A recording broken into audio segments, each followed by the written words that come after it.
பரிசுத்த ஓய்வு நாள் தொழுகையிலே கலந்து கொள்கின்ற அனைவரையும் இயேசுநாதருடைய திருப்பேரிலே வாழ்த்தி வரவேற்றுக் கொள்கின்றோம்.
கர்த்தருக்கு புதுப்பாட்டை பாடுங்கள், பூமியின் குடிகளை எல்லாரும் கர்த்தரை பாடுங்கள். கர்த்தரை பாடி அவருடைய நாமத்தை ஸ்தோத்திரித்து நாளுக்கு நாள் அவருடைய இரட்சிப்பை சுவிசேஷமாய் அறிவியுங்கள். கர்த்தர் பெரியவரும் மிகவும் ஸ்தோத்திரிக்கப்படத்தக்கவருமாய் இருக்கிறார். எல்லா தேவர்களிலும் பயப்படத்தக்கவர் அவரே. மகிமையும் கனமும் அவர் சமூகத்தில் இருக்கிறது. வல்லமையும் மகத்துவமும் அவர் பரிசுத்த ஸ்தலத்தில் உள்ளது. இது கர்த்தர் உண்டு பண்ண நாள், இதிலே மகிழ்ந்து களிகூற கடவோம். வாருங்கள் ஜெபிப்போம். பரிசுத்தமுள்ள ஆண்டவரே, இந்த மாதத்தின் 2வது பரிசுத்த ஓய்வு நாளிலும் ஆண்டவருடைய பிள்ளைகளாக காணொலி காட்சியின் வழியாக இணைந்து ஆண்டவருடைய நாமத்தை மகிமைப்படுத்த இறைவன் எங்களுக்கு தந்த ஜீவன், சுகம், பலன் அனைத்துக்காக ஆண்டவரை துதிக்கின்றோம். இந்த பெருந்தொற்று நாட்களிலும் ஆண்டவர் எங்கள் ஒவ்வொருவரையும் கண்மணி போல் பாதுகாத்து இந்த நாளிலும் ஆண்டவர் செய்த நன்மைகளுக்காக நன்றி சொல்லவும், வாழ்வின் தேவைகளுக்காக இறைவனுடைய சமூகத்திலே அமர்ந்து செபிக்கவும் நீர் தந்த கிருபைக்காக நன்றி சொல்கின்றோம். இத்தொழுகையிலே தெய்வீக பிரசன்னம் நிறைவாக தங்கியிருக்கட்டும். இத்தொழுகையிலே கலந்து கொள்கின்ற அனைவரும் ஆண்டவருடைய நடத்துதலை கண்டுகொள்ள கர்த்தர் துணை செய்யும்.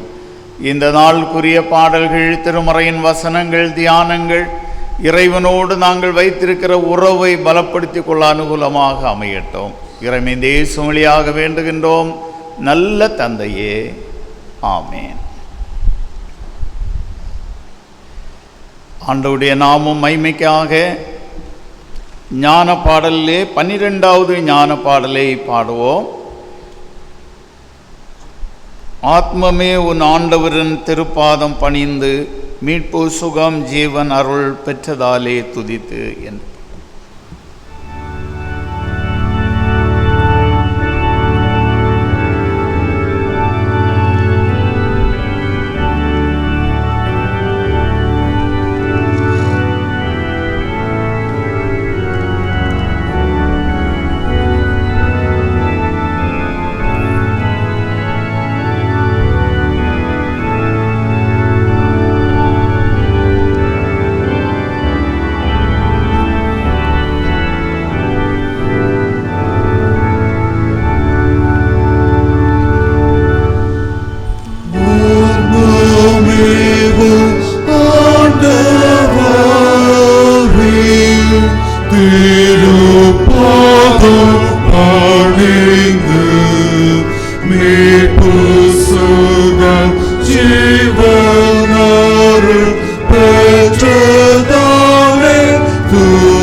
முறையாக படிக்கும்படியாக தெரிந்து கொண்ட திருமறை பகுதி சங்கீதங்கள் புஸ்தகம் 19வது சங்கீதம்.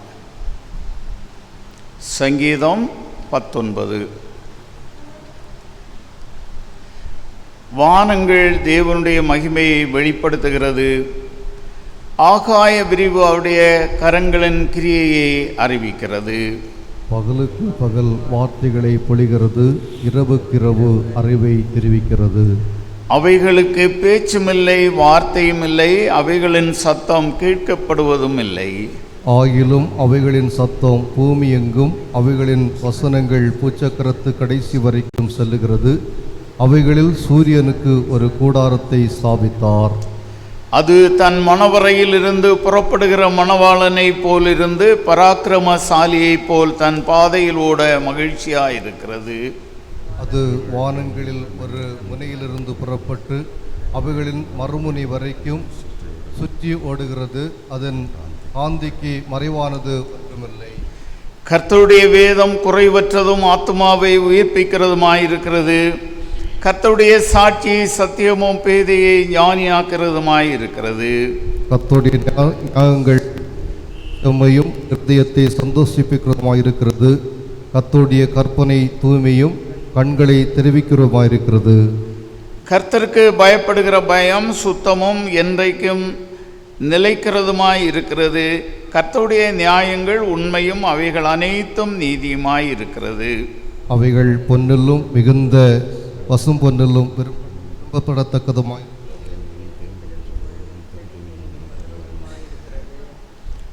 அன்றியும் அவைகளால் உமது அடியேன் எச்சரிக்கப்படுகிறேன். அவைகளை கை கொள்ளுகிறதுனால் மிகுந்த பலன் உண்டு. தன் பிள்ளைகளை உணர்கிறவன் யார்? மறைவான குற்றங்களுக்கு என்னை நீங்களாக்கும். துணிகரமான பாவங்களுக்கு உமது அடியேனை விலக்கி காரும். அவைகள் என்னை ஆண்டு கொள்ள விட்டாதிரும். அப்பொழுது நான் உத்தமனாகி பெரும் பாதகத்துக்கு நீங்களாய் இருப்பேன்.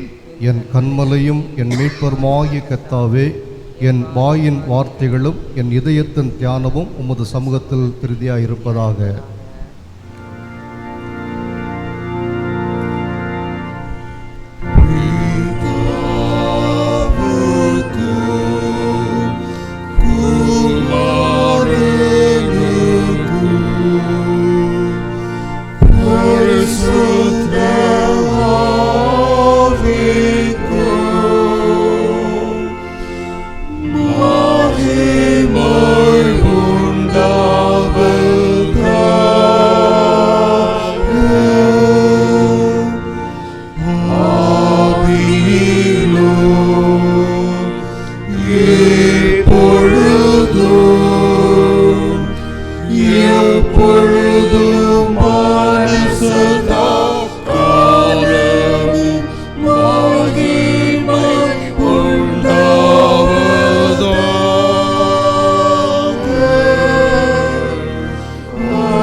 எவனுடைய மீறுதல் மன்னிக்கப்பட்டதோ, எவனுடைய பாவம் மூடப்பட்டதோ அவன் பாக்கியவான்.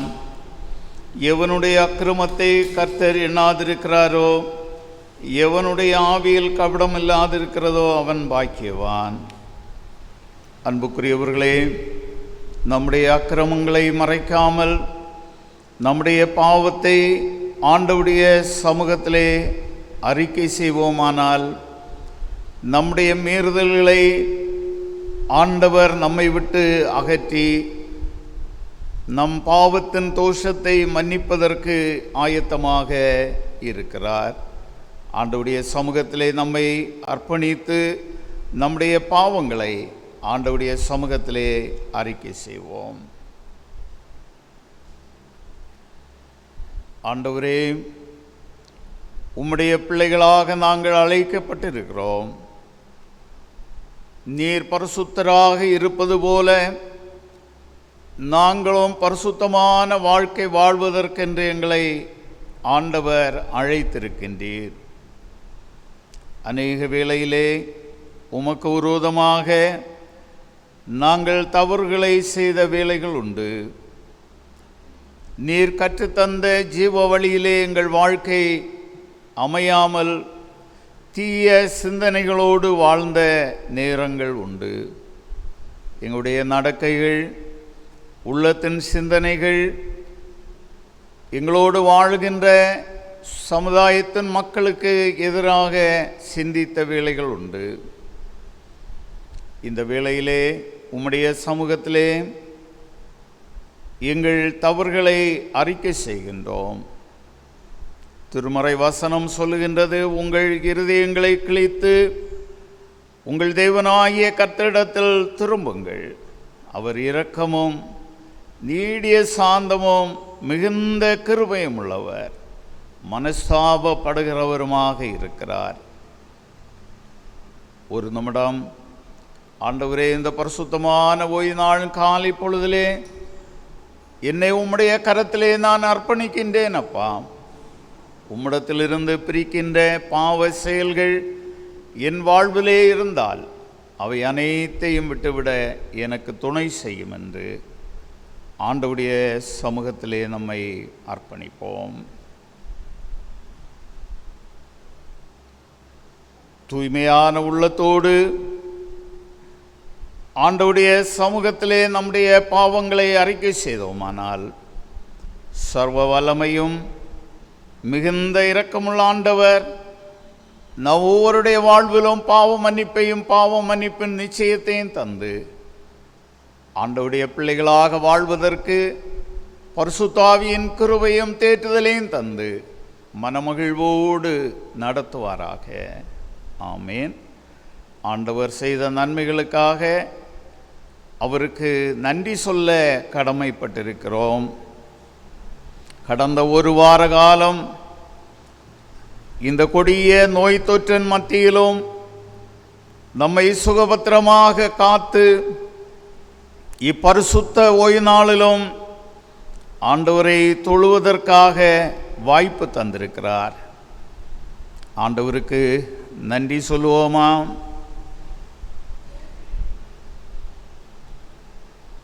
நம்முடைய வாழ்க்கையிலே வந்த நெருக்கங்கள், வியாதி அனைத்திலும் இறைவன் நம்மோடு இருந்து இறைவனுடைய சமூகத்திலே நாம் விசுவாசத்தோடு ஜெபித்த ஜெபங்களுக்கு பதில் தந்து நம்மையும் நம்முடைய குடும்பத்தையும் அதிசயமாக நடத்தி வந்தார் அல்லவா? இறைவனுக்கு நன்றி சொல்லுவோம். இந்த பெருநொற்று நாட்களிலே பாதிக்கப்பட்டு மருத்துவ சிகிச்சைகள் பெற்று இல்லங்களிலே தனிமைப்படுத்தி குடும்பங்களிலும் இறைப்பணியாளர்களாக ஜெபித்த ஜெபங்களை இறைவன் கேட்டு அதிசயமான சுகத்தை தந்து வருகின்ற கிருபைக்காக நன்றி சொல்லுகின்றோம். பெருந்தொற்றினாலே மிகவும் பாதிக்கப்பட்டு மருத்துவ சிகிச்சைகள் பெற்ற பிள்ளைகள் சுகம் வருவதற்கு ஆண்டவர் தந்திருக்கின்ற கிருபைக்காகவும் ஆண்டவருக்கு நன்றி சொல்லுகின்றோம். தனிப்பட்ட வாழ்விலே இறைவன் தந்திருக்கின்ற அனைத்து நன்மைகளையும் எண்ணி ஆண்டவருக்கு நன்றி சொல்லுவோம். நம்முடைய நன்றிகளை ஸ்தோத்திர பாடல் வழியாக ஏறெடுப்போம்.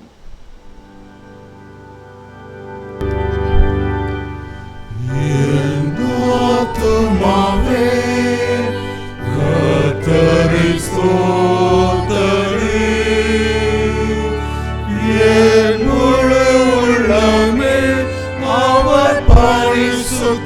நாமத்தை ஸ்தோத்தரி. அவர் செய்த சகல உபகாரங்களையும் மறவாதே. அவர் செய்த சகல உபகாரங்களையும் மறவாதே. என் ஆத்துமாவே கர்த்தரை ஸ்தோத்தரி. என் முழு உள்ளமே அவர் பரிசுத்த நாமத்தை ஸ்தோத்தரி.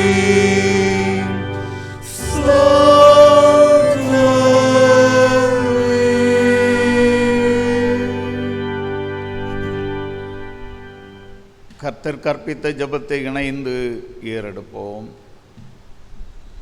பரமண்டலில் இருக்கிற எங்கள் பிதாவே, உம்முடைய நாமம் பரிசுத்தப்படுவதாக, உம்முடைய ராஜ்யம் வருவதாக, உம்முடைய சித்தம் பரமண்டலத்திலே செய்யப்படுகிறது போல பூமியிலேயும் செய்யப்படுவதாக. அன்றன்றுள்ள எங்கள் அப்பத்தை எங்களுக்கு இன்று தாரும். எங்களுக்கு விரோதமாய் குற்றம் செய்கிறவர்களுக்கு நாங்கள் மன்னிக்கிறது போல எங்கள் குற்றங்களை எங்களுக்கு மன்னியும். எங்களை சோதனை பிரவேசிக்க பண்ணாமல் தீமை நின்று எங்களை ரட்சித்துக் கொள்ளும். ராஜ்யமும் வல்லமையும் மகிமையும் என்றென்றைக்கும் உடையவைகளே. ஆமென்.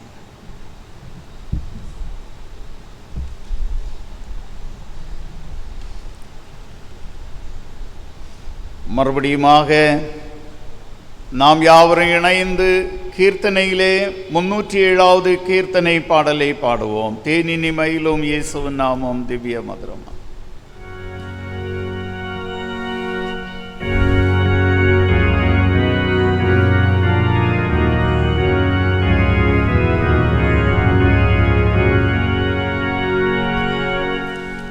தேனினி மயிலும் இயேசுவின் நாமம் திவ்ய மதுரமாமே.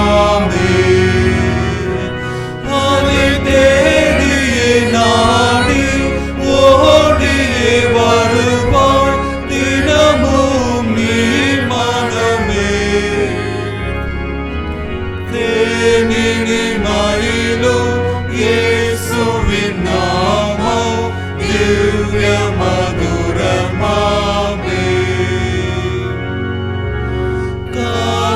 காசினிலே நேசமனாக கஷ்டத்தை ஊற்றறித்தே.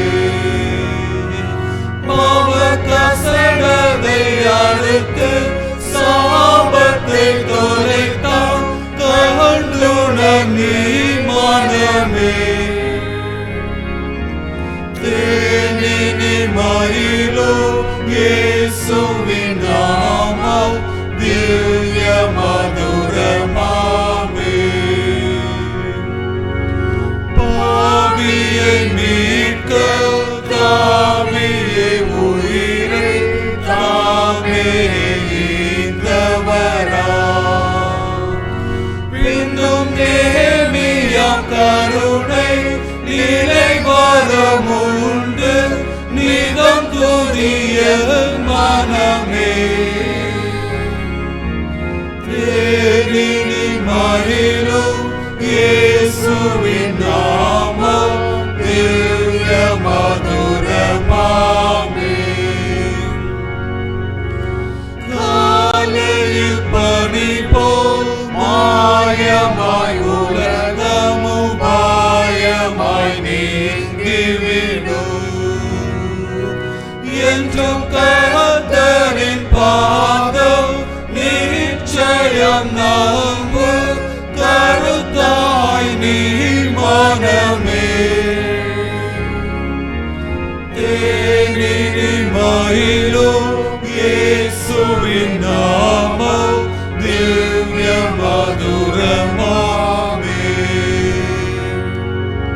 துன்பத்தில் இன்பம் கொள்ளையில் நல்ல துணைவரம் நேசரிடம்.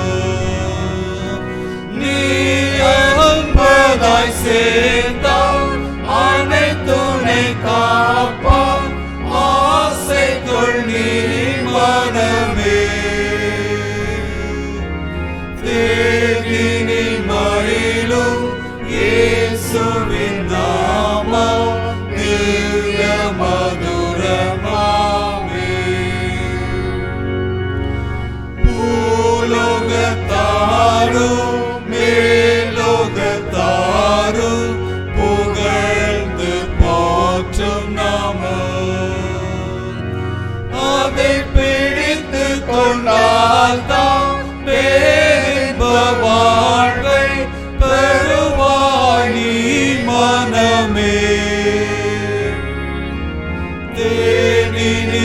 எல்லாயிலும் இயேசுவின் நாமம் திவ்ய மதுரமாமே. அதை தேடியே நாடி ஓடியே வருவாள் தினமும் நீ மனமே. தேனின் மயிலும் இயேசுவின் நாமம் திவ்ய மதுரமாமே.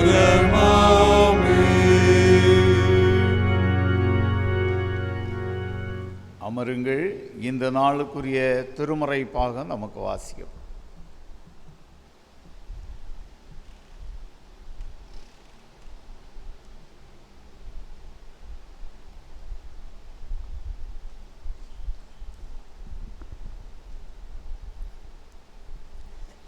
வாசிக்கும்படியாக கொடுக்கப்பட்ட புதிய ஏற்பாட்டின் வேத பகுதி வெளிப்படுத்தின விசேஷம் 21ஆம் அதிகாரம்.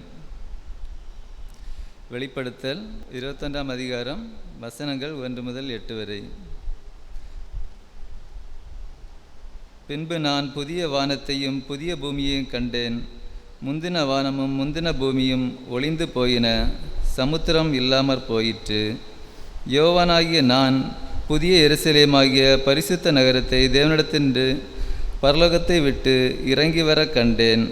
அது தன் புருஷனுக்காக அலங்கரிக்கப்பட்ட மணவாட்டியைப் போல ஆயத்தமாக்கப்பட்டிருந்தது. மேலும் பரலோகத்திலிருந்து உண்டான ஒரு பெரும் சத்தத்தை கேட்டேன். அது இதோ மனுஷத்திலே தேவனுடைய வாசஸ்தலமாயிருக்கிறது. அவர்களிடத்திலிருந்தே அவர் வாசமாயிருப்பார். அவர்களும் அவர்களுடைய ஜனங்களுமாயிருப்பார்கள்.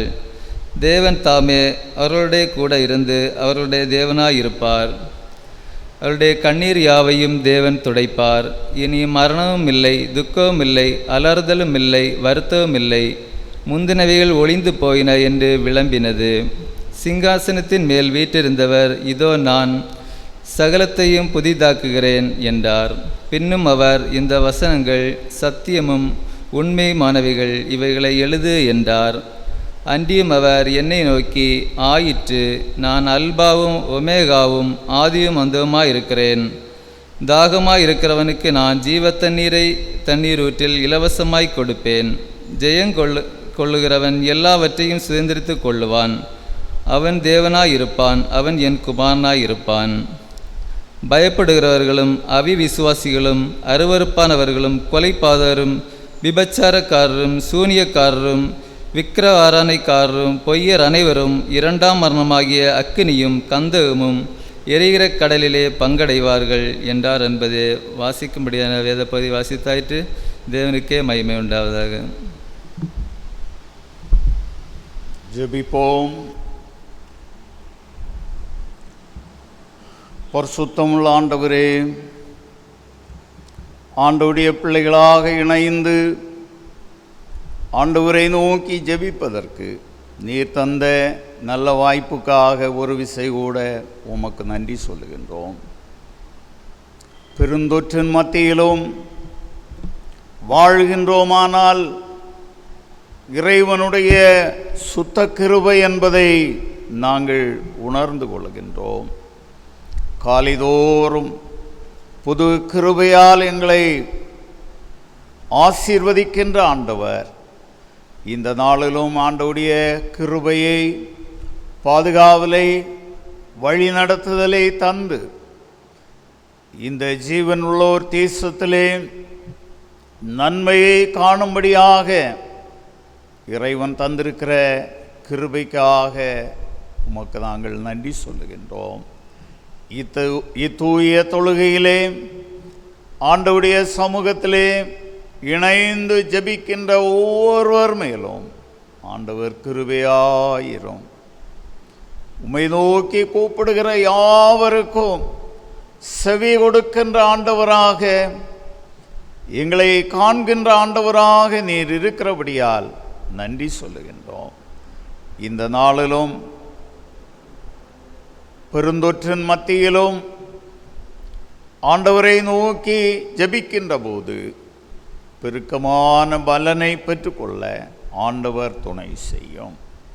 அன்பு தந்தையே, மக்கள் ஒருவரும் இந்த பெருந்தொற்றினாலே பாதிக்கப்படாத வண்ணம் உன்னதமானவரின் மறைவில் இருக்கிறவன் சர்வ வல்லவருடைய நிழலில் தங்குவான் என்று சொன்ன வார்த்தையின்படி உம்முடைய மறைவிலே, உம்முடைய பராமரிப்பிலே, உம்முடைய பாதுகாவலிலே நாங்கள் வாழுகின்ற பாக்கியத்தை தாரும்.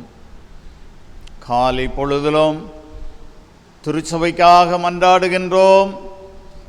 இப்பெருந்தொற்றினாலே ஆலயங்கள் மூடப்பட்டு ஆண்டவரை ஆராதிப்பதற்கு முடியாமல் இல்லங்களிலே இருந்து ஆண்டவரே என்று ஆலயம் திறக்கும், நாங்கள் இணைந்து ஆண்டவரை நோக்கி ஆண்டவருடைய சமூகத்திலே ஆராதனையிலே கலந்து கொள்ள முடியும் என்ற வாஞ்சியோடு இருக்கிற உம்முடைய பிள்ளைகளுக்காக செபிக்கிறோம்.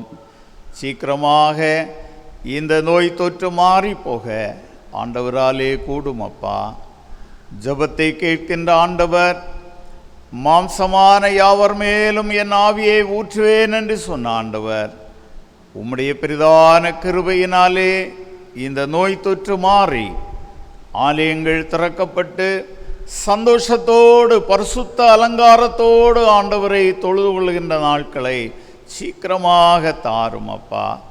உம்மாலே ஆகும், நீர் சொல்ல ஆகும், கட்டளையிட நிற்கும். அன்புள்ள ஆண்டவரே, சிறப்பாக எங்கள் உடனாயிருக்காக ஜெபிக்கிறோம். அன்பு துணைவி பிள்ளைக்காக ஜெபிக்கிறோம். ஆண்டவர் நல்ல சுகம் தந்து திருச்சபையின் பணிவிடைகளை இணைந்து நிறைவேற்றுவதற்கு ஆவியானுடைய நடத்துதலை தாரும். அன்புள்ள தந்தையே, சபைக்குழு அங்கத்தினரை ஆசீர்வதியும். நல்ல சரீர சுகபலன் தாரும். நோய் தொற்றினாலே பாதிக்கப்பட்டு மருத்துவ சிகிச்சை பெற்று வருகின்ற பொருளாளருக்காக ஜெபிக்கிறோம் அப்பா. துன்பமான சூழ்நிலையிலே இறைவன் உடனிருந்தீர். தந்து வருகின்ற சுகத்திற்காக நன்றி சொல்லுகின்றோம்.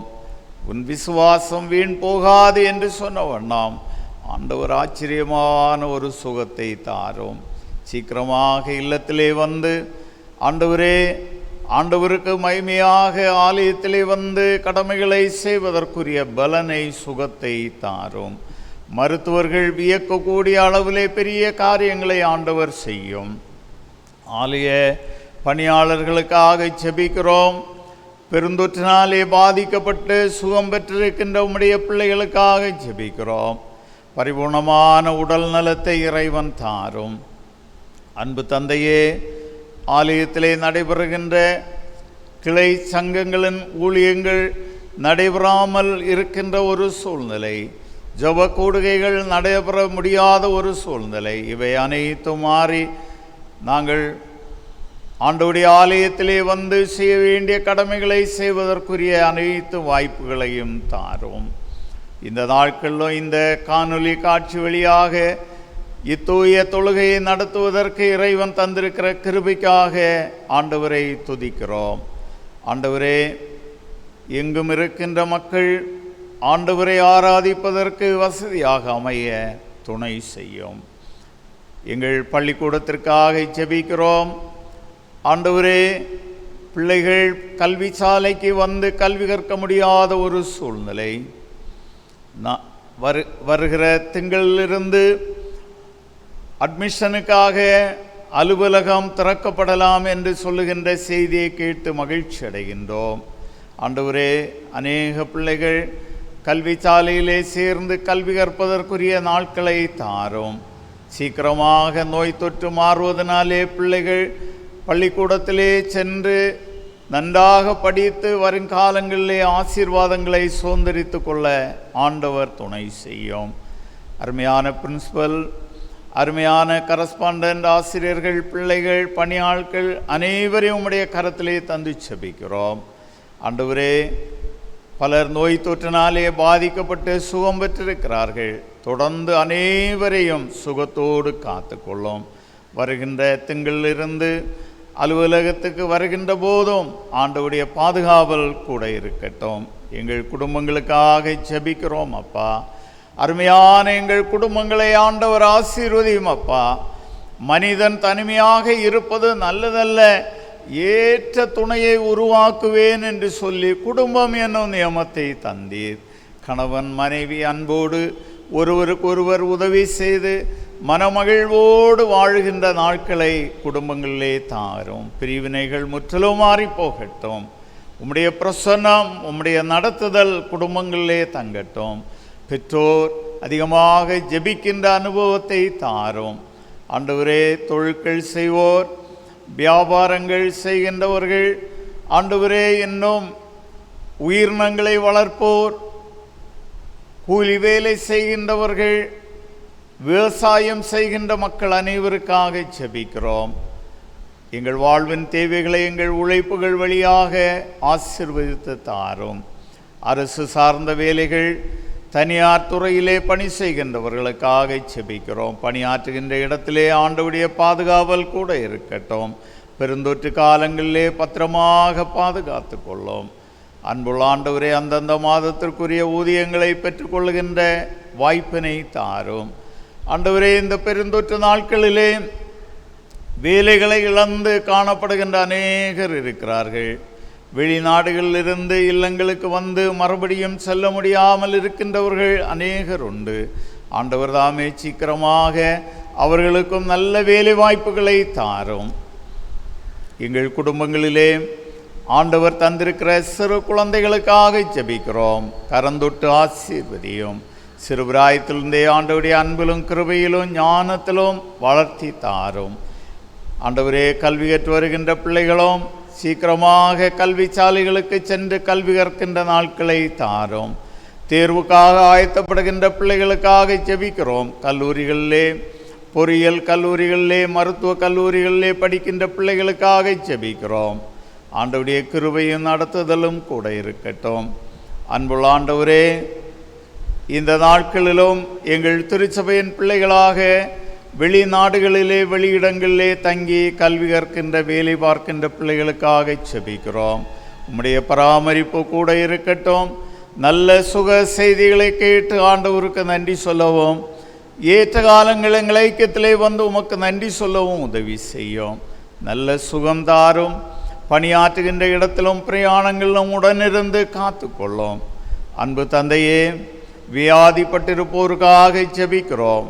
பெருந்தொற்றினாலே பாதிக்கப்பட்டு மருத்துவ சிகிச்சைகள் பெற்று வருகின்றவர்கள், இல்லங்களிலே தனிமைப்படுத்தி இருக்கின்றவர்களுக்காக ஜெபிக்கிறோம்.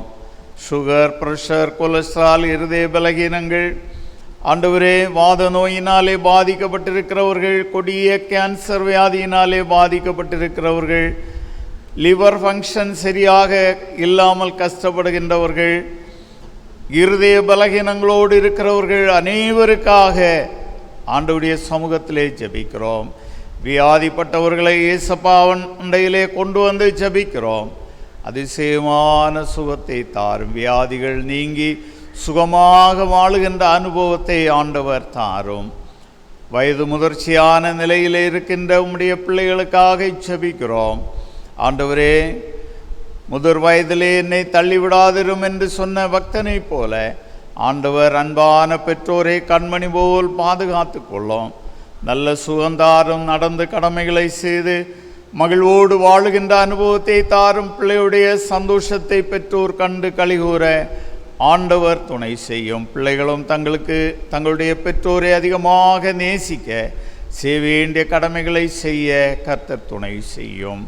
அன்புள்ள ஆண்டவரே, குறிப்பாக ஆண்டவரே, எங்கள் குடும்பங்கள் ஆண்டவருக்கு மகிமையாக வாழுகின்ற நாட்களை தாரும். நானும் என் வீட்டாருமோ என்றால் ஆண்டவரையே சேவிப்போம் என்ற விசுவாசத்திலே, பக்தி வாழ்விலே நாங்கள் முன்னேற உதவி செய்யும்.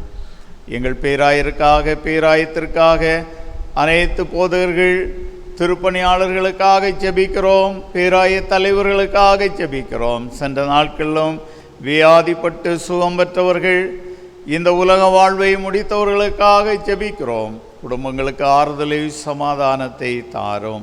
பெருந்தொற்றினாலே யாரும் பாதிக்காத வண்ணம் ஆண்டவர் காத்துக்கொள்ளும். திருச்சபையின் ஊழியங்கள் சீக்கிரமாக ஆரம்பிக்கப்பட ஆண்டவர் துணை செய்யும்.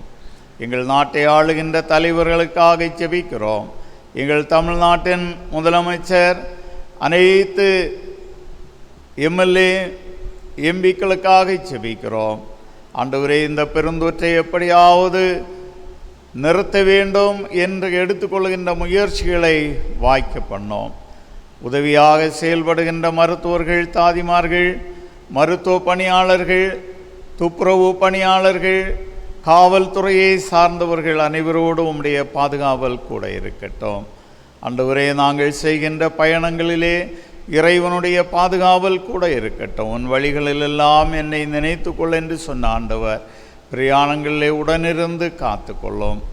அன்பு தந்தையே, இந்த காணொளி காட்சி செயல்படுவதற்கு உதவியாக இருக்கின்ற குடும்பத்தின் பிள்ளைகளுக்காக செபிக்கிறோம். பெரியவர்கள், பிள்ளைகள் அனைவரையும் ஆசீர்வதியும். கொயர் மாஸ்டருக்காக செபிக்கிறோம். பாடகர் குழுவிலே அங்கம் வைக்கின்ற அனைவருக்காக செபிக்கிறோம். இந்த நாளிலும் திருமறையிலிருந்து தியானிக்கின்ற வசனங்கள் ஆண்டவரோடு நாங்கள் வைத்திருக்கின்ற உறவை பலப்படுத்தி கொள்ள அனுகூலமாக அமையட்டும். இறைவன் இயேசு வழியாக வேண்டுகின்றோம் நல்ல தந்தையே, ஆமென்.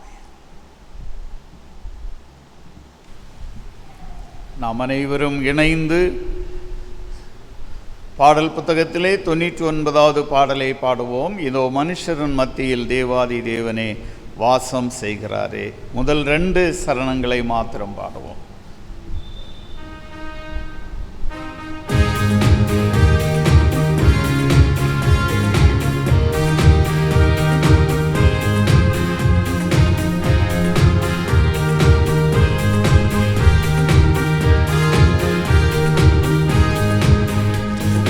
மனுஷரின் மத்தியில் தேவாதி தேவனே வாசம் செய்கிறாரே.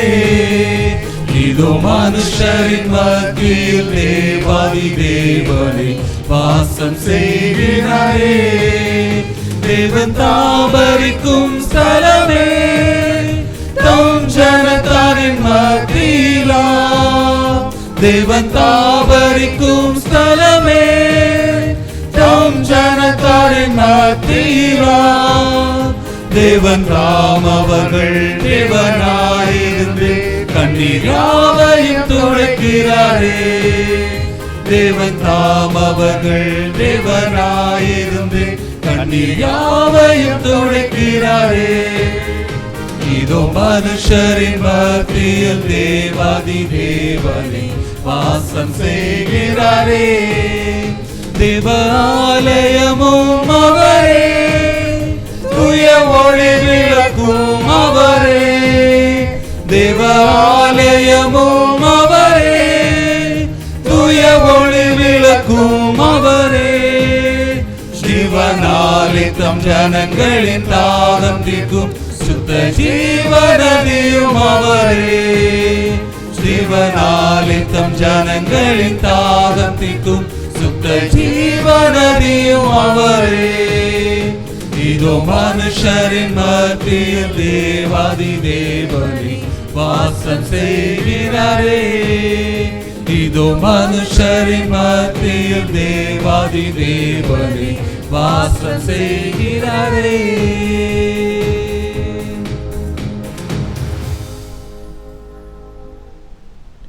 காணொளி காட்சியின் ஊடாக இணைந்து ஆண்டவருடைய வார்த்தையை கேட்க ஆயத்தப்படுகிற உங்கள் அனைவருக்கும் வாழ்த்துக்களை கூறிக்கொள்ளுகின்றேன். இந்த நாளினுடைய சிந்தனைக்காக தெரிந்து கொண்ட திருமறை பகுதி முறையாக படிக்க கேட்ட 19ஆம் சங்கீதம் 1வது வசனம். சங்கீதம் 19 முதல் இறை வாக்கு. வானங்கள் இறைவனின் மாட்சிமையை வெளிப்படுத்துகின்றன. வான்வெளி அவர் தம் கைகளின் வேலைப்பாட்டை விவரிக்கின்றது. இறை மாட்சியை பறைசாற்றுகின்ற படைப்பு, இறை மாட்சியினை பறைசாற்றுகின்ற படைப்பு. இருக்கிற இடங்களில் தலைவணங்கி ஆண்டவரை நோக்கி மன்றாடுவோம். தந்தையே, அனைத்தையும் படைத்து அழகென கண்டு மகிழ்ந்தீர். மானிடர் எம் கரங்களில் அவைகளை பண்படுத்தவும் பாதுகாக்கவும் கையளித்தீர். ஆனால் எம் பாவங்கள் ஆண்டவர் அழகென கண்ட படைப்பை சீரழித்து அதனுடைய இயக்கத்தை நிறுத்தி இந்த மண்ணகம் என்று சூன்யமாவதற்கு நாங்கள் காரணமாய் அமைக்கின்றிருக்கிறோம். ஆண்டவரை, நாங்கள் புதிய காட்சியினை பெற்று ஆண்டவர் படைத்த அழகிய படைப்பினுடைய புத்தாக்கத்திற்கும் அவைகள் ஆண்டவர் மாட்சிமையை வெளிப்படுத்தவும் நாங்கள் தொடர்ந்து புதிய சிந்தையோடு செயல்படுவதற்கு இந்த நாள் தியானங்கள் எங்களுக்கு துணை நிற்க வேண்டும் என்று இறைமைந்தன் இயேசு கிறிஸ்துவனுடாய் வேண்டி நிற்கிறோம் தந்தையே, ஆமென். ஒரு இறையியலாளன் இவ்வாறாக சொல்லுகின்றார்: நாம் திருச்சபைகளில் எங்கும் நிலையான அமைதி நிலவும். நாம் பதவிக்காக போட்டியிட்டு பிரிந்து நிற்கிற ஆலய நிர்வாக குழு இருக்காது. காணிக்கைகளை எண்ணி வங்கியில் செலுத்துவதற்காக பொறுப்பாளர்கள் இருக்க மாட்டார்கள். தொழுகை நடத்துவதற்கு போதகர்கள் இருக்க மாட்டார்கள். சிறப்பு கூட்டங்கள் நடைபெறாது. பண்டிகை கால கொண்டாட்டங்கள் இனி இருக்காது. காரணம், இன்னும் சில ஆண்டுகளில் நச்சு கலந்த காற்று நம்மை கொன்றுவிடும். இன்னும் சில ஆண்டுகளில் நச்சு கலந்த காற்று நம்மை கொன்றுவிடும். தண்ணீர் இன்றி மக்கள் ஒரு பக்கம் செத்து மடிய, மறுபக்கத்தில் உயிர் கொல்லி கழிவுகள் கலந்த தண்ணீர் நம்மை அடுத்த தலைமுறையினரை உருவாக்க தகுதியற்றவர்களாக மாற்றிக்கொண்டிருக்கிறது. இன்று புற்றுநோய் என்பது சாதாரண தலைவலி காய்ச்சல் போன்று எல்லாருக்கும் ஒரு பொதுவுடைமையான ஒன்றாக மாறிக்கொண்டிருக்கிறது. ஒரு காலத்தில் புற்றுநோய் என்று சொன்னால் எங்கோ ஒருவருக்கு தான் ஏற்படும். ஆனால் இன்று நாம் பார்க்கிற போது புற்றுநோய் ஒரு சாதாரண நோயாக மாறிக்கொண்டிருக்கிறது.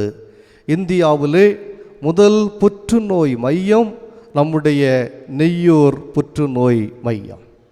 காரணம், நம்முடைய குளச்சல், மணவாளக்குறிச்சி போன்ற பகுதிகளிலே அந்த நாட்களிலே கதிர்வீச்சினுடைய தன்மை அதிகமாக இருந்தபடியினாலே நம்முடைய மாவட்டத்தில் உள்ள பலர் இந்த நோயினாலே பாதிக்கப்பட்டார்கள்.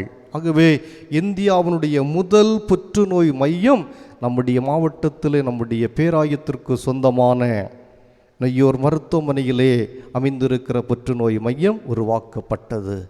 இன்று புற்றுநோயாளிகளுடைய எண்ணிக்கை நாளுக்கு நாள் அதிகரித்து அது சாமானிய மக்களையும் சிறு குழந்தைகள் துவங்கி பெரியோர்கள் வரையிலும் அது அசாதாரணமாக பாதித்து கொண்டிருக்கிறது. இந்த நோயினாலே இன்று பாதிக்கப்பட்டு மடிந்து போகிறவர்கள் எண்ணற்றவர்கள்.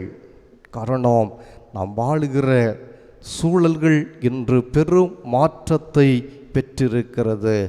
ஆண்டவர் அழகாக படைத்து மனிதன் வாழ்வதற்கு இதமான சூழல்களை உருவாக்கின இந்த மண்ணகத்தை மனிதனுடைய தவறான செயல்பாடுகளினால் இன்று நாம் வாழ்வதற்கு தகுதியற்ற ஒரு நிலமாக மாற்றி கொண்டிருக்கின்றோம். அடுத்த தலைமுறைகளை உருவாக்குகின்ற ஆற்றலை மனிதன் இன்றைக்கு இழந்து கொண்டிருக்கிறான். இவைகளெல்லாம் நான் அச்சுறுத்துவதற்காக உங்களுக்கு சொல்லவில்லை, மாறாக எதிர்கால தலைமுறைக்கு இப்பூவுலகை வாழ தகுதி உள்ளதாக நாம் விட்டு செல்ல வேண்டும் என்பதற்காக இதை உங்களுக்கு சொல்லுகிறேன் என்று சொல்லி அந்த இறையியலாளன் தன்னுடைய கருத்தை பதிவு செய்திருக்கிறான். கடவுள் படைத்த எழில் நிறைந்த இந்த மண்ணுலகில் மனித உள்ளங்கள் மாசடைந்ததை போன்றே, மனித உள்ளங்கள் மாசடைந்தது போன்றே காற்றும் நிலவும் நீரும் கூட மனிதர்களின் பேராசையால் இன்றைக்கு மாசடைந்து விட்டது. இயற்கையோடு இணைந்த ஆன்மீக வாழ்வும் அவற்றில் இறைவன் வகுத்து தந்த நீதியும் கூட இன்றைக்கு சிதைந்து போய்விட்டது. உயிர்காற்று மனிதர்களுக்கு இன்றியமையாத ஒன்று. அண்மையிலே பத்திரிகை செய்தியிலே உத்தர பிரதேசத்தினுடைய கோலாம்பூரில் உள்ள மருத்துவமனை ஒன்றிலே 63 பச்சிளம் பிள்ளைகள் பிராண வாயுவில்லாமல் ஒரே நேரத்திலே செத்து மடிந்தார்கள். இன்றைக்கு கொரோனா என்று சொல்லுகிற ஒரு பெரும் தொற்று வியாதி நம்முடைய தேசத்தை இன்றைக்கு உருக்குலையை செய்து கொண்டிருக்கிறது. கட்டுப்படுத்துவதற்காக மருத்துவ விஞ்ஞானம் பெரும் முயற்சிகளை மேற்கொண்டு வருகிறது. ஆனால் அண்மையில் நம்முடைய இந்தியாவிலே இந்த பெருந்தொற்றினாலே பாதிக்கப்பட்டு மரித்தவர்கள் அதிகமானவர். பிராண வாயு கிடைக்காமல் மரித்து போனவர்களே அதிகம். இப்படி மனிதனுடைய தவற்றினால் இன்றைக்கு மனித உயிர்கள் பிராண வாயு கூட இல்லாதபடிக்கு, சுவாசிக்க ஆக்சிஜன் இல்லாதபடிக்கு இன்றைக்கு மடிந்து கொண்டிருக்கிற அவலத்தை நாம் பார்க்கிறோம்.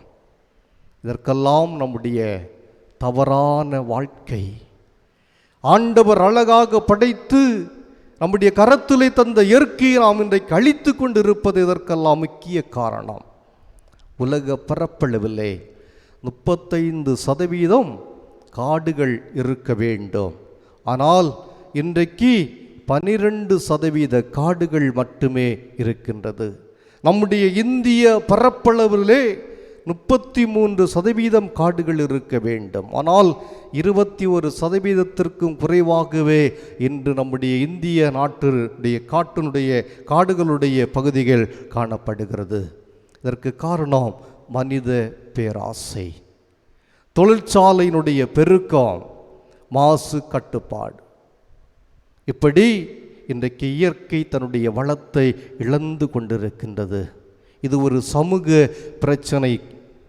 இந்தியாவிலே 2030 ஆண்டுக்கு உள்ளாக சுமார் 67 கோடி மக்கள் மாசுபட்ட காற்றை சுவாசிப்பார்கள் என்று சொல்லி உலக சுகாதார நிறுவனம் WHO, வேர்ல்டு ஹெல்த் ஆர்கனைசேஷன் இன்றைக்கு நம்மை எச்சரித்து கொண்டிருக்கிறது. காற்று மாசுபட்டால் உலகில் ஆண்டுக்கு 70% மக்கள், 70 லட்சம் மக்கள் இன்றைக்கு மாசுபாடான காற்றை சுவாசித்து உயிரிழந்து கொண்டிருக்கிறார்கள். இந்த தகவல்கள் அனைத்தும் மனிதத்துக்கு ஏற்பட்டிருக்கிற அழிவுகளை நாம் சிந்தித்து திருமறை நமக்கு கற்றுத்தருகிற பேர் உண்மைகளையும், ஆண்டவர் எந்த நோக்கத்தோடு அழகிய உலகினை படைத்து அதை ஆசீர்வதித்தாரோ அந்த உலகினை நாம் மீண்டும் மறுகட்டுமானம் செய்கின்ற நாம் மாற்று சிந்தனை பெற்றவர்களாக வாழும்படியாய் அழைக்கப்பட்டிருக்கிறோம். இந்த நாளுக்குரிய திருமறை பகுதிகளை நாம் ஒரு புதிய கண்ணோட்டத்திலே சிந்தித்து அதன்படி வாழ்வதற்கு நம்மை அர்ப்பணிப்பதற்கு அழைக்கப்பட்டிருக்கிறது. ஆதியாகமம் 2ஆம் அதிகாரம் 5-6 வசனங்கள் இவ்வாறு சொல்லுகிறது. நிலத்தினுடைய சகலவித செடிகளும் பூமியின் மேல் இன்னும் உண்டாக்கப்படவில்லை, நிலத்தினுடைய சகலவித பூண்டுகளும் இன்னும் முளைக்கவில்லை. ஏனெனில் தேவனாகிய கர்த்தர் பூமியின் மேல் இன்னும் மழையை பெய்ய பண்ணவில்லை, நிலத்தை பண்படுத்த மனுஷனும் இருந்ததில்லை. அப்பொழுது மூடு பனி பூமியிலிருந்து எழும்பி பூமியை எல்லாம் நனைத்தது என்று சொல்லி ஆதியாகமம் 2ஆம் அதிகாரம் 5-6 இறை வார்த்தைகள் சொல்லுகிறது. முதலாவது நாம் படைப்பின் வல்லமையை நிலைநாட்டுவோம். படைப்பின் வல்லமையை நாம் நிலைநாட்டுவோம். உலகு எவ்வித அடிப்படை கட்டமைப்புகளுமின்றி வெறுமையாகவே காணப்பட்டது. மண்ணில் எந்த செடி கொடிகளும் முளைக்கவில்லை, காரணம் மழையும் பெய்யவில்லை.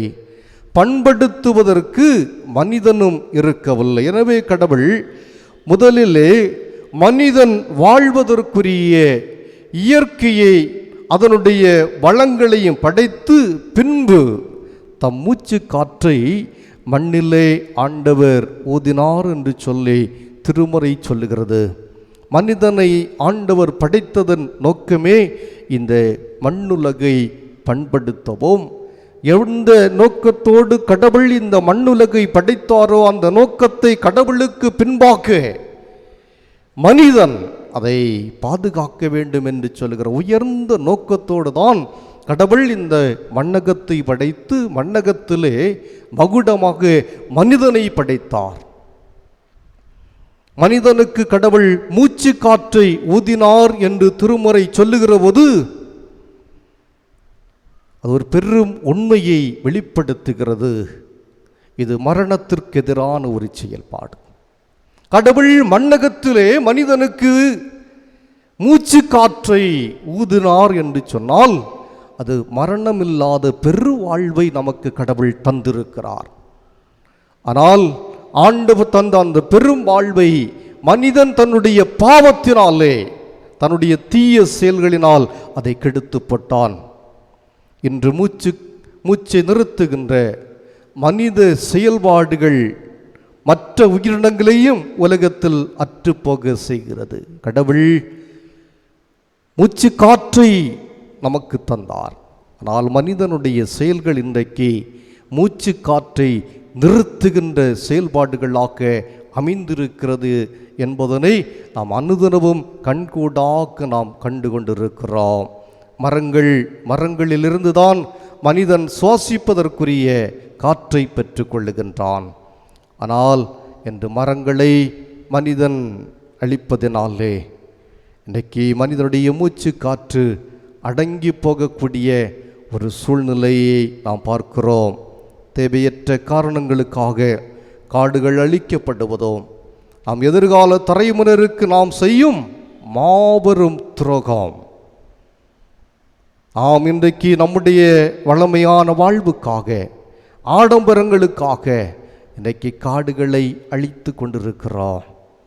இதனால் எதிர்கால சந்ததி வாழ தகுதியற்றதாய் நாம் இந்த மண்ணகத்தை மாற்றி கொண்டிருக்கிறோம். அநேக பெற்றோர்கள் காடுகளை அழித்து தன்னுடைய பிள்ளைகளுக்காக செல்வங்களையும் மாட மாளிகைகளையும் இன்றைக்கு கட்டி கொண்டிருக்கிறார்கள். இன்றைக்கு நம்முடைய பிள்ளைகளை காற்றில்லாத அறைகளிலே தள்ளி சாகடிக்கும் பின்ன குழிகள் நாம் பிள்ளைகளுக்காக உருவாக்குகிறோம். நாம் நினைக்கிறோம் பிள்ளைகளுக்காய் செல்வங்களையும் மாடிகளை நாம் கட்டுகிறோம் என்று சொல்லி.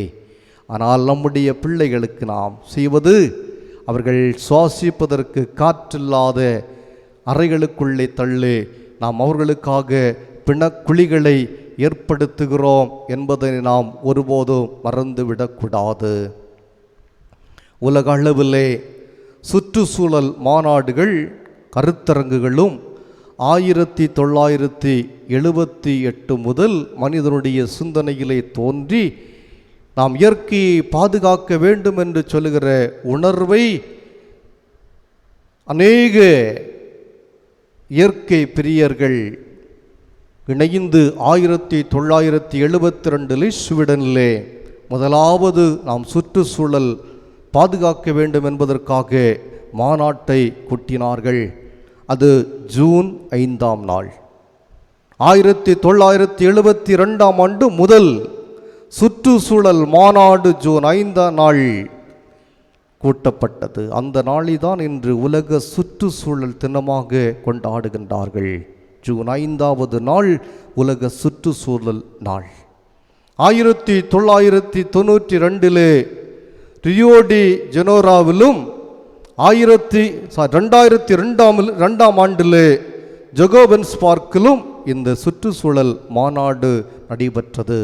இந்த மாநாடுகளிலெல்லாம் சுற்றுச்சூழல் சீரழிந்துள்ளது என்பதனையும் தீவிர நடவடிக்கைகளின் வழியாக சுற்றுச்சூழல் பிரச்சனைகளை தீர்க்கப்பட வேண்டும் என்றும் இந்த மாநாட்டில் மிகவும் முக்கியமாக வலியுறுத்தப்பட்டது.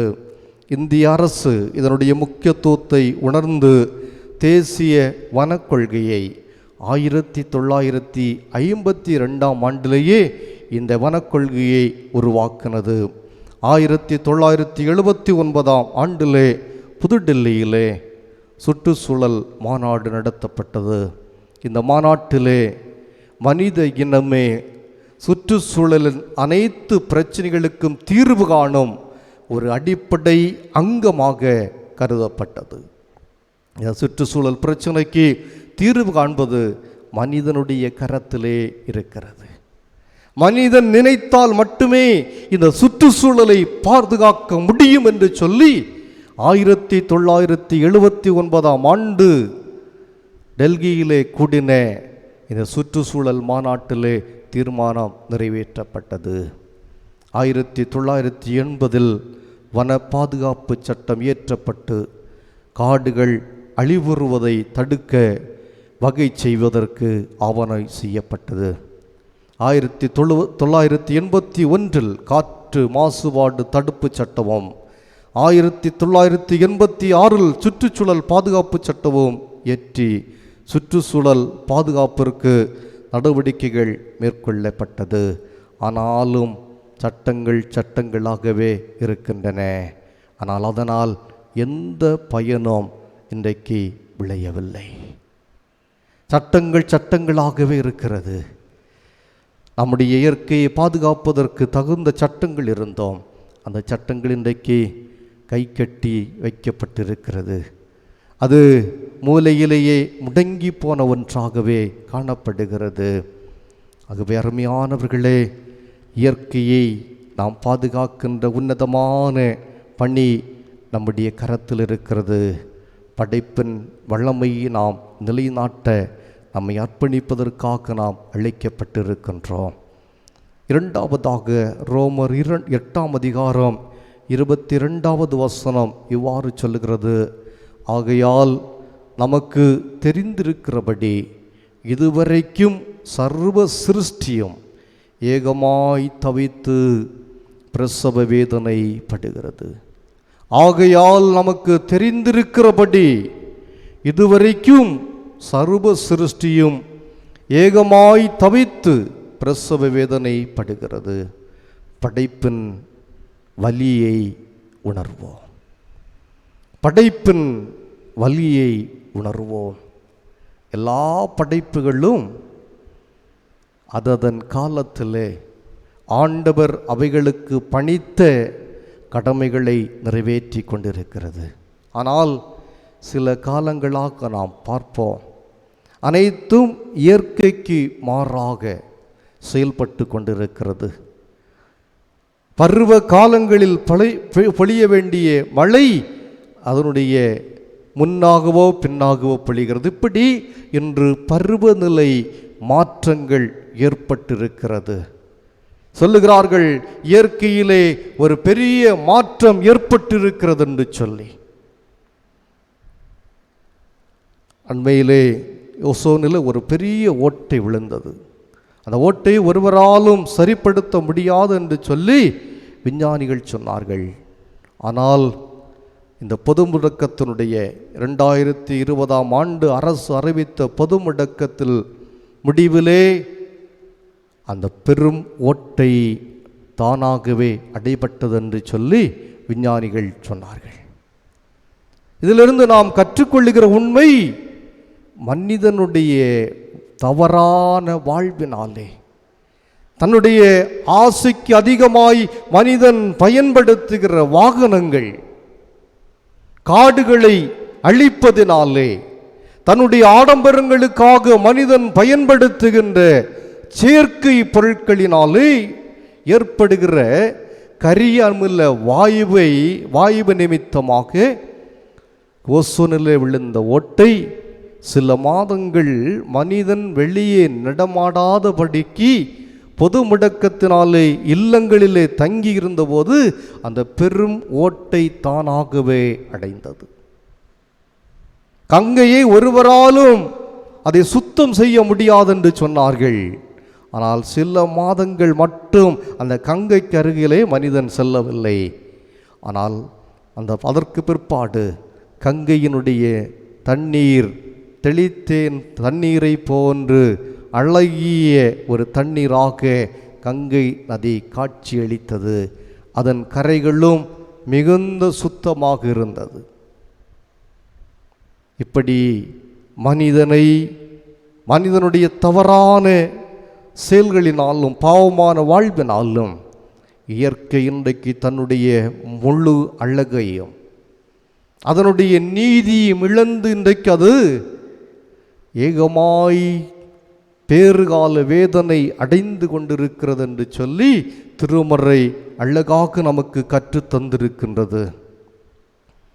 மாட்சியுடன் கடவுளின் மக்கள் வெளிப்படுவதை காண்பதற்காக படைப்பே பேராவலோடு காத்திருக்கிறது.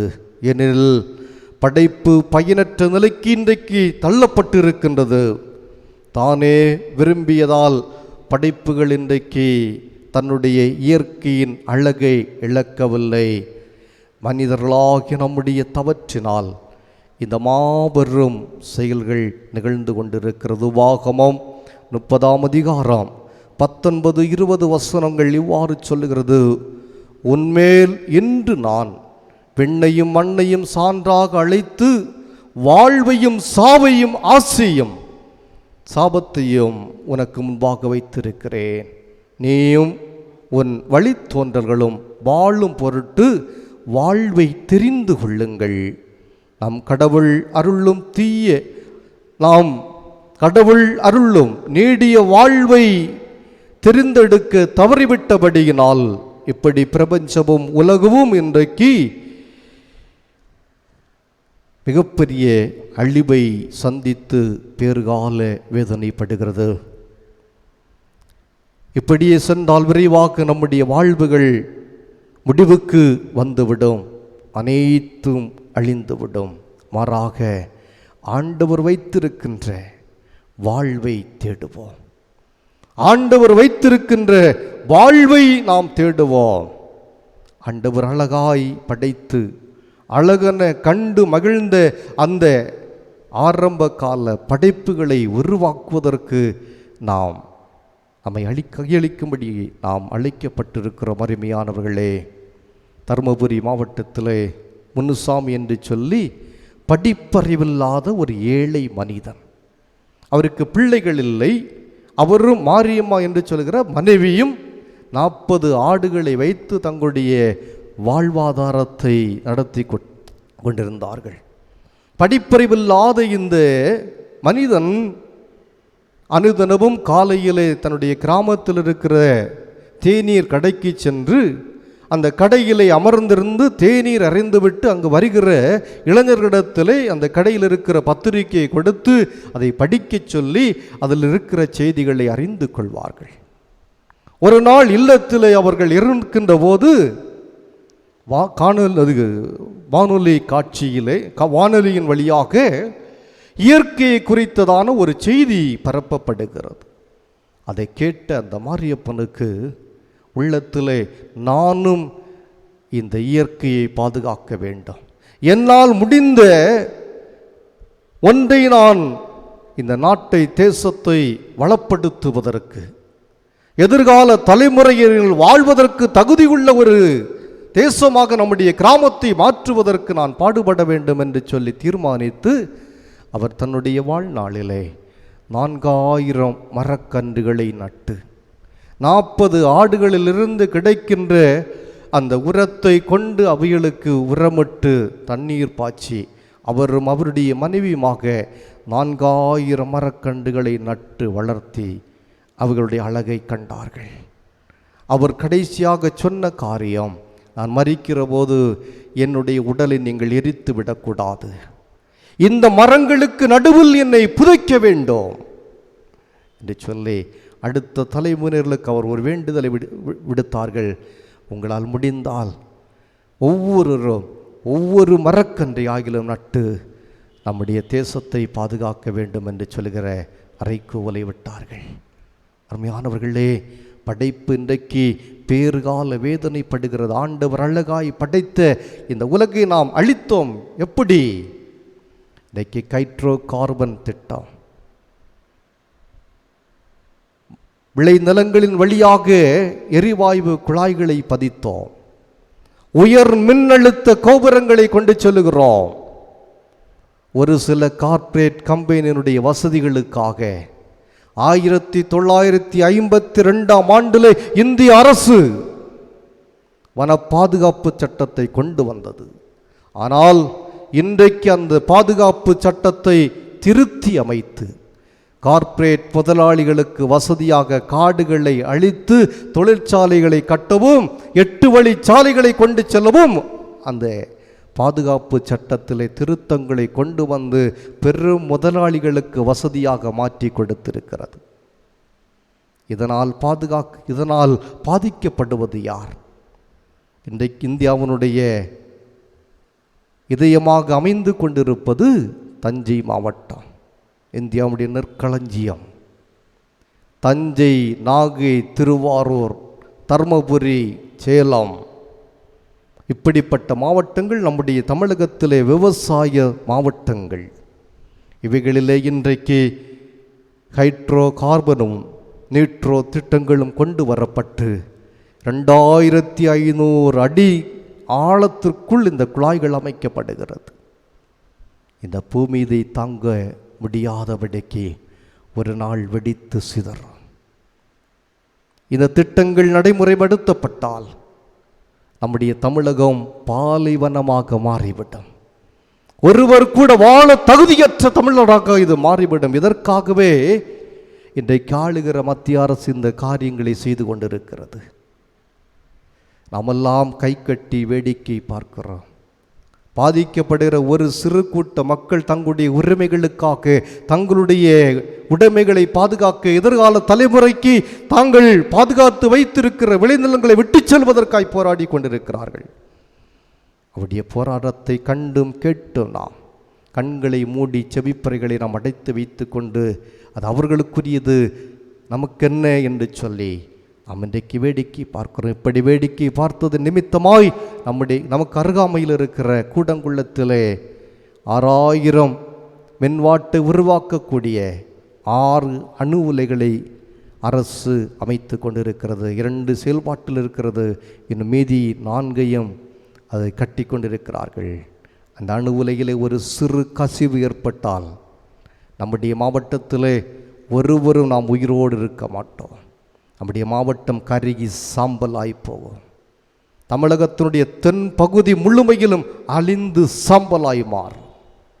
ஆகவே தான் அந்த இறையாளன் சொன்னான், காணிக்கை பிரிப்பதற்கும் ஆள் இருக்காது, போட்டியிடுவதற்கு ஆலயத்தில் தேர்தலில் போட்டியிடுவதற்கும் ஆள் இருக்காது, தொழுகை நடத்துவதற்கு போதர்களும் இருக்க மாட்டார்கள். காரணம், இன்னும் சிறிது காலத்திலே நாம் இல்லாமல் போவோம். ஆகவே ஆண்டவர் சொல்லுகிறார், நான் எல்லாவற்றையும் புதிதாக்குவேன். சிங்காசனத்தில் மேல் வீற்றிருக்கிறவர் இதோ நான் சகலத்தையும் புதிதாக்குவேன் என்று சொல்லுகிறார். அந்த நாளை எதிர்பார்த்து நாம் இணைந்து கரம் கோர்த்து கடவுளின் படைப்பின் மேன்மையை நாம் இந்த உலகுக்கு நாம் உருவாக்குவதற்கு நம்மை அர்ப்பணித்து செயல்படுவோம். பேறுகால வேதனைப்படுகிற படைப்புகள் மீண்டும் தன்னுடைய பழைய அழகினை பெற்று ஆண்டவர் அவைகளுக்கு வகுத்து கொடுத்த கடமைகளை நிறைவேற்றட்டும். அதிலே மனுக்குலம் வாழ்ந்து சுகித்து ஆண்டவருக்கு சான்றாய் வாழ இறைவன் தாமே இந்த திருவாக்குகளினோடாய் தொடர்ந்து நம்மை ஆசீர்வதிப்பாராக. ஆமென்.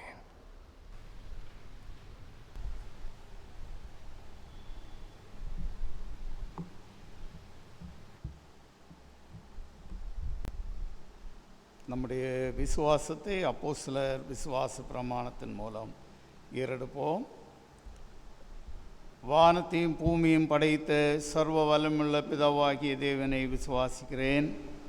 அவருடைய ஒரே குமாரனாகிய நம்முடைய நாதர் இயேசு கிறிஸ்துவை விசுவாசிக்கிறேன். அவர் பரிசுத்த ஆவியினாலே கன்மரியாடு ஒப்புவித்து பிறந்தார். பொந்தி பிலாத்தின் காலத்தில் பாடுபட்டு சிலுவையில் அறையுண்டு மரித்து அடக்கம் பண்ணப்பட்டு பாதாளத்தில் இறங்கினார். 3ஆம் நாள் மரித்தோடத்திலிருந்து எழுந்திருந்தார். பரமனதுக்கு ஏறி சர்வ வல்லமுள்ள பிதாவாகிய தேவனுடைய வலது பாசத்தில் வீற்றிருக்கிறார். அவ்விடத்திலிருந்து உயிர்லோரையும் மரித்தோரையும் நியாயம் தீர்க்க வருவார். பரிசுத்தாவியும் விசுவாசிக்கிறேன். பொதுவாயிருக்கிற சபையும் பரிசுத்தவான்களின் ஐக்கியமும் பாவம் மன்னிப்போம் மரித்தோர் உயிர் தழுதலும் நித்திய ஜீவன் உண்டென்று விசுவாசிக்கிறேன். ஆமென்.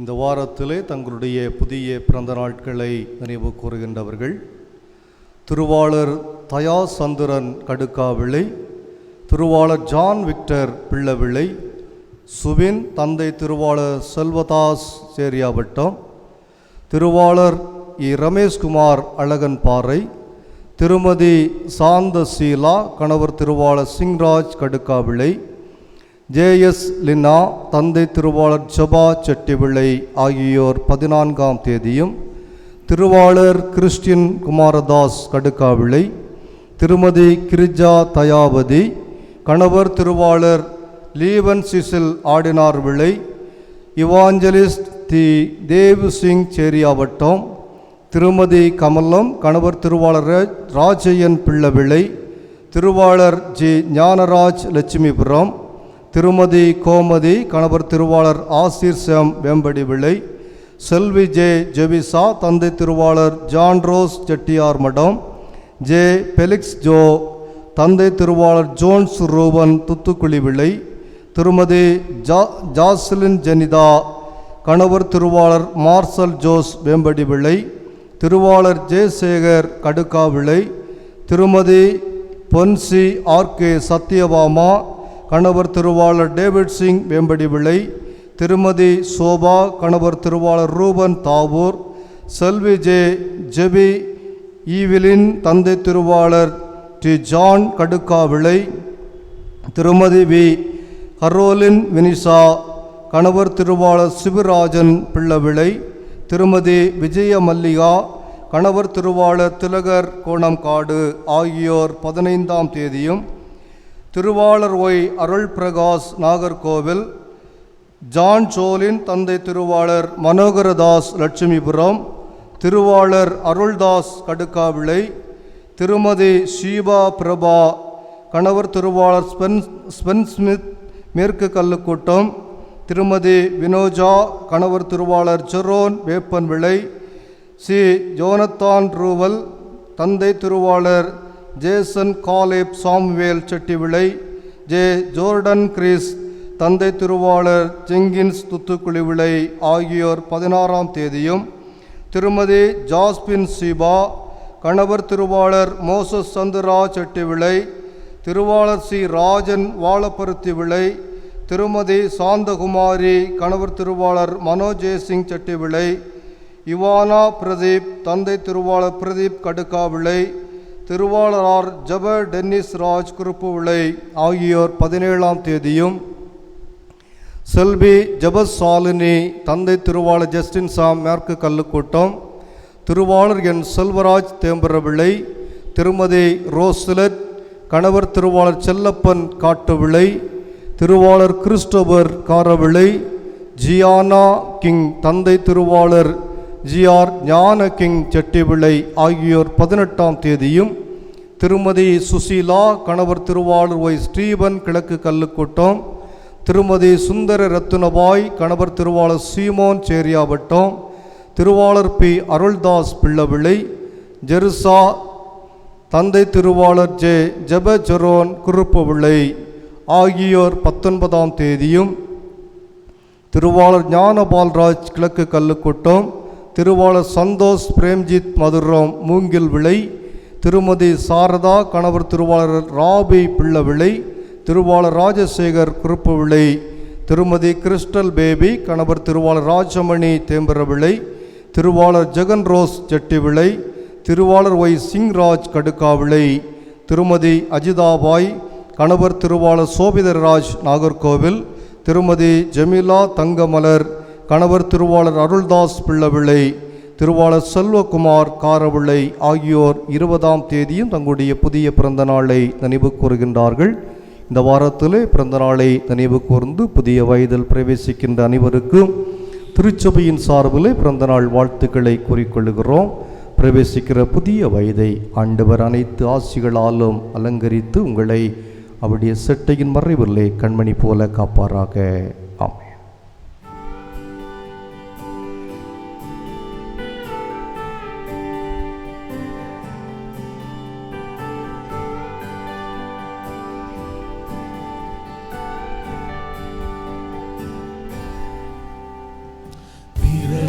நாள் நல்வாழ்த்துக்கள், இதயம் கனிந்த நல்வாழ்த்துக்கள்.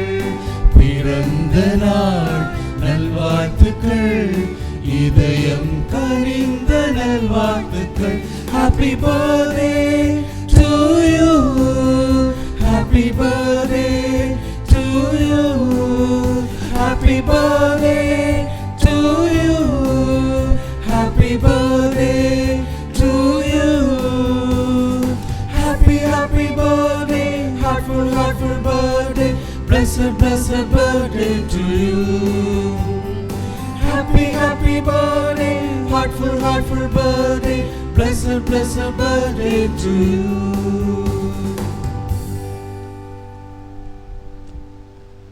அன்புக்குரியவர்களே, நம்முடைய கிறிஸ்டியன் மெட்ரிகுலேஷன்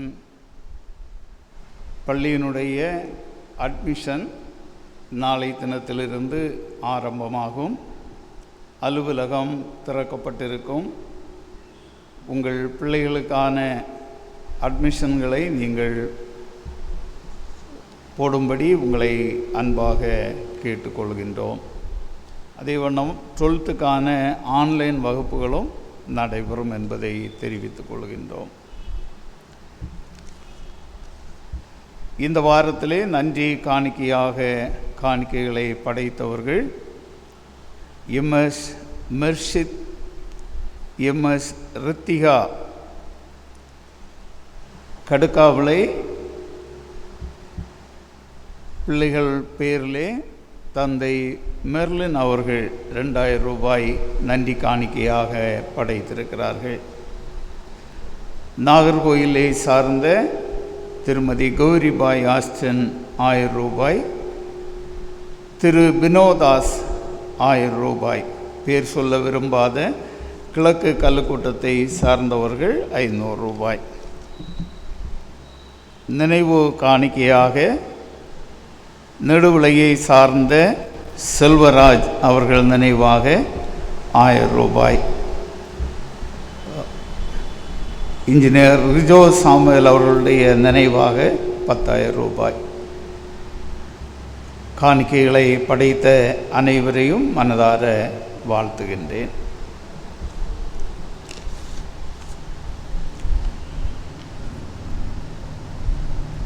சென்ற வெள்ளிக்கிழமை முதல் நம்முடைய ஆலயத்திலே நடைபெறுகின்ற ஜெபக்கூடுகை ஆன்லைனிலே ஒளிபரப்பப்படுகின்றது.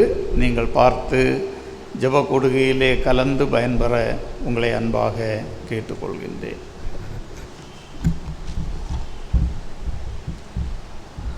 ஆராதனையின் நிறைவுக்காக ஞான பாடலிலே 434வது ஞான பாடலை பாடுவோம். ஞான பாடல் 434. எந்நேரம் மேயும் பாடுவேன் விசாரம் நீங்கிட்டு.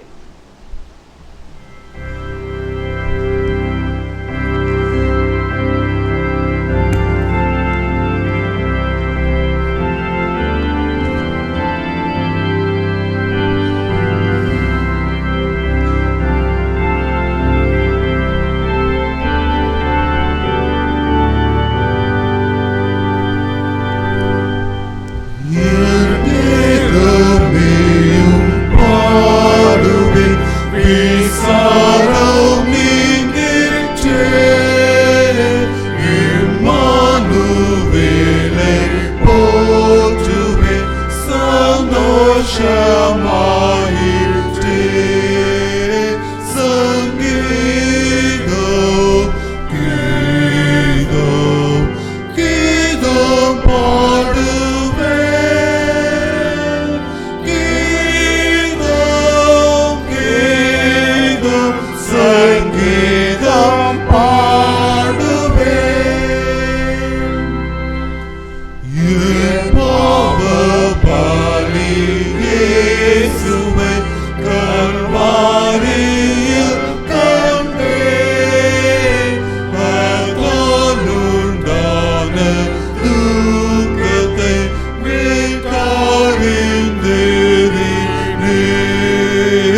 வல்லவே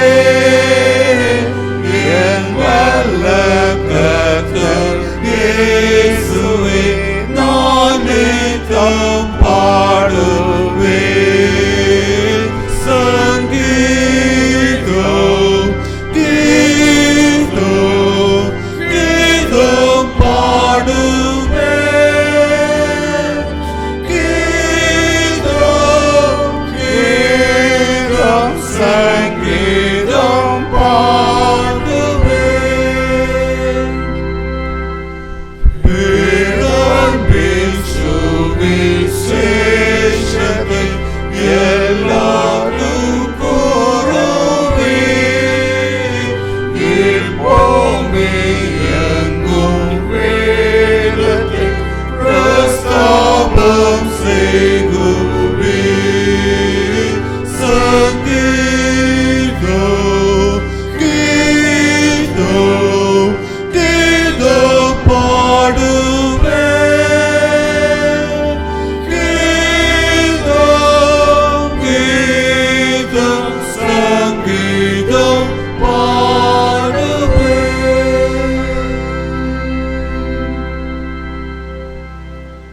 ஜெபிப்போம். படைப்பாளராக இருந்து எங்கள் அனைவரையும் பாதுகாத்து பராமரித்து வழி நடத்தி வருகின்ற நல்ல ஆண்டவரே, பூமியும் அதன் நிறைவும் அதன் குடிகளும் என்னுடையவைகள் என்று சொன்னீரே. ஆண்டவர் படைத்த அழகிய உலகை பண்படுத்தவும் பாதுகாக்கவும் கூடிய பொறுப்பை மனிதர்களாக வாழுகின்ற எங்களுடைய கரத்திலே தந்திருக்கின்றீர். எங்களால் இயன்ற மட்டும் நாங்கள் ஆண்டவருடைய திருச்சுத்தத்தை செய்யவும் எங்களோடு வாழுகின்ற பிற மக்கள் பாதிக்காத வண்ணம் நாங்கள் தூய்மையோடு எங்கள் வாழ்வை பாதுகாத்து கொள்ளவும் ஆண்டவர் துணை செய்யும். அன்புள்ள ஆண்டவரே, படைப்பாளராகிய உம்மை எப்போதும் எங்கள் உள்ளத்திலே ஏற்றுக்கொண்டு உம்முடைய பிரதிநிதிகள் நாங்கள், ஆண்டவர் எங்களோடு வாழுகின்றார் என்ற மனப்பக்குவத்தோடு நன்மையே செய்து வாழுகின்ற அனுபவத்தை எங்களிலே தாரும். நாங்கள் ஒருபோதும் சுற்றுப்புற சூழல்களை அழிக்கின்றவர்களாக அல்ல, பாதுகாக்கின்றவர்களாக அமைய ஆண்டவர் எங்களுக்கு துணை செய்யும். இந்த அழகிய உலகை படைத்த ஆண்டவர் இன்றும் இந்த உலகிலே வாழுகின்றார். துன்பமான சூழ்நிலைகளை மாற்றுவதற்கு ஆற்றல் மிக்க ஆண்டவர். மனித சிந்தனைக்கும் மனித அறிவுக்கும் செயலுக்கும் அப்பாற்பட்டு செயல்படுகின்ற ஆண்டவர் நீர். ஆண்டவருடைய வல்லமையான செயலை வெளிப்படுத்தும். ஆண்டவரே, இந்த நாட்களிலே மாசுபட்டிருக்கின்ற உலகை தூய்மைப்படுத்துவதற்காக எடுத்துக்கொள்ளுகின்ற முயற்சிகளை வாய்க்க பண்ணோம். நாங்களும் அதற்கென்று செயல்படுகின்ற மனப்பக்குவத்தை ஆண்டவர் எங்களுக்கு தாரும். இத்தொழுகையிலே கலந்து கொண்ட அனைத்து மக்களோடும் உம்முடைய பிரசன்னத்தை தாரும். ஆண்டவர் எங்களை படைத்தார். இந்த உலகிலே வாழுகின்ற நாங்கள் ஆண்டவருக்கென்று வாழ்வதற்கென்று எங்களை அர்ப்பணித்து நல்லவர்களாக நல்லவற்றை செய்ய ஆண்டவர் எங்களுக்கு துணை செய்யும். ஆண்டவரே, இந்த நாட்களிலும் மாதாந்திரம், மலை நாட்டு ஊழியம், எளியோர் நலநிதி, நன்றி காணிக்கைகள், இந்த உலக வாழ்வை நிறைவுபடுத்தி கொண்டவர்களுடைய நினைவாக படைத்திருக்கின்ற காணிக்கைகள், நன்றி காணிக்கைகள் அனைத்தையும் ஆண்டவர் ஏற்றுக்கொள்ளும். ஆண்டவரே, தொடர்ந்து உம்முடைய சமாதானத்தை, சந்தோஷத்தை, பெருந்தொற்றிலிருந்து ஒரு விடுதலையை எங்களுக்கு தாரும். காணொலி காட்சியின் வழியாக தூய தொழுகையிலே கலந்து கொண்ட அனைத்து மக்கள் மேலும் ஆண்டவர் இரக்கமாயிரும். நாங்கள் உம்முடைய சித்தத்தை செய்ய அதிகமாக ஜெபித்து உம்முடைய வசனங்களின்படியும் உம்முடைய கட்டளைகளின்படியும் வாழ ஆண்டவர் எங்களுக்கு துணை செய்யும். இறைவன் இயேசு வழியாக வேண்டுகின்றோம் நல்ல தந்தையே, ஆமென்.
ஆண்டவர் உங்களை ஆசீர்வதித்து உங்களை காக்க கடவர்.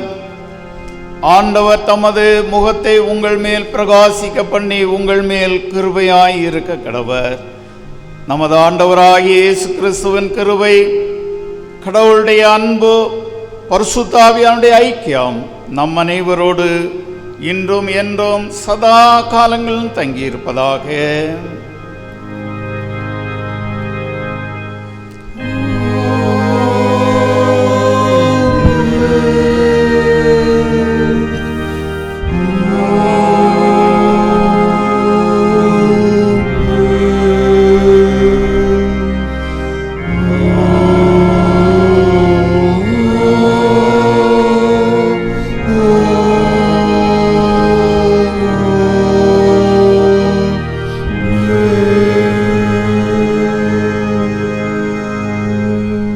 ஆண்டவர் உங்களோடு இருப்பாராக, ஆவியோடும் இருப்பாராக. சமாதானத்தோடு வாழுங்கள். நாமத்தினாலே ஆமென்.